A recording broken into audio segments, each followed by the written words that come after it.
So one of the key highlights I had from this entire discussion was, at the end of the day, there's likely to be more, not roles for creative as much as opportunities. That what we talked about was not just driving additional creative relevance and creative proliferation as we go to scale these things, but one of the things I think we were most excited about is kind of twofolds, that the creatives themselves start to become more strategists in the entire conversation and taking, honestly, more ownership on not just what the creative is, but being accountable for the why, right? That you get more real-time data to talk about, hey, what is effective, what is performant, so that the creatives can start to go back to the models, and the models can help here as well, of just starting to iterate, version, localize. The scale and opportunity for creatives that lean in on this, sky's the limit.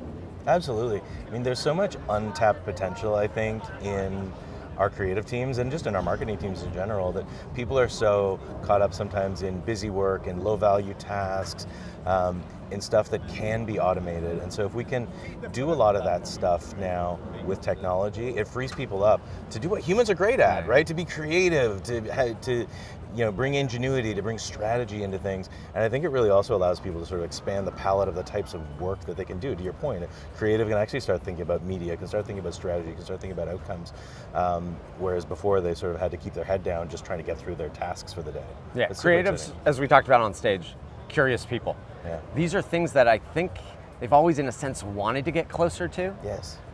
And now they're starting to have more of those opportunities. Well, and then conversely, it's also democratizing creativity as well, because now you can actually have a marketing manager starting to actually be able to create their own assets, because you have templates, you have tools and guidelines so that they can sort of create, within a sandbox, it's going to be on brand, and these tools are helping them create. Whereas I might not have known how to use Illustrator or Photoshop, but I can use these tools with a couple of prompts to actually create brand safe stuff that's ready to go to market. Yeah, I love that other side of the coin, is how do you bring the traditional strategist or the traditional measurement media people closer to the creative through the tools where they might not have had just the physical design capabilities before.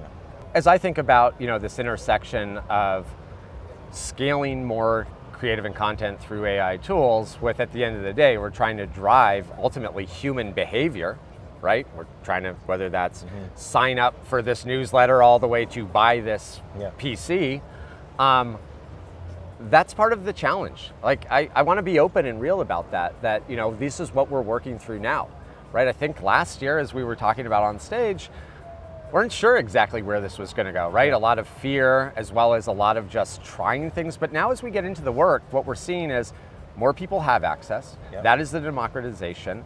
It's starting to become, hey, not just at an HQ level team like the brand team I run, but how do we start to support the regions, and how can they support themselves through the tools, right? They know their culture, they know their languages better. Why do I need to force the same kind of, one monolithic creative everywhere, as opposed to letting them start to take a little bit more agency to create themselves? And then you always have the measurement to tell you if it's working or not. Absolutely. Well, and you can free people up to do the things that they're particularly passionate about or particularly incentivized to care about, because like corporate is almost never going to care as much about how something looks in a local language or in a local market as those local markets do. And that's one of the tensions in any large global organization, is how much control do you have in the center versus how much do you let the regions have. And now with these tools, with built-in templates, with built-in guardrails to make sure this stuff is always on brand, you can actually let go a lot of that control in the center and let people do the things that, a team in Germany is going to care a lot more about how it looks in German than someone in San Francisco. And now you can actually release some of that control and make sure that the work is relevant and local and nuanced, but still brand safe and controlled. Yeah, right? We're not at a moment in time yet where there's no humans in the loop. Absolutely. Right? We are trying to automate tasks, to your point earlier, take out some of the things that feel mundane or remedial to free up that, ultimately more creative, more performant ideas. But at the end of the day, you do still need that human connection, because we're trying to influence humans.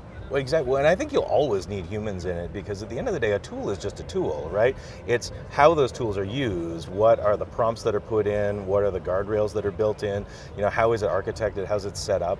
because we're all going to be using the same tools. We're all going to be using the same algorithms. But you could put a camera in your hands and a camera in my hands and a camera in Annie Leibowitz's hands, and we'll take very different pictures, right? I think this is the same thing. It really comes down to the creativity and the humanity of the people who are using the tools is what's always going to make the difference. What we're talking about are the digital modern tool brushes. Yeah.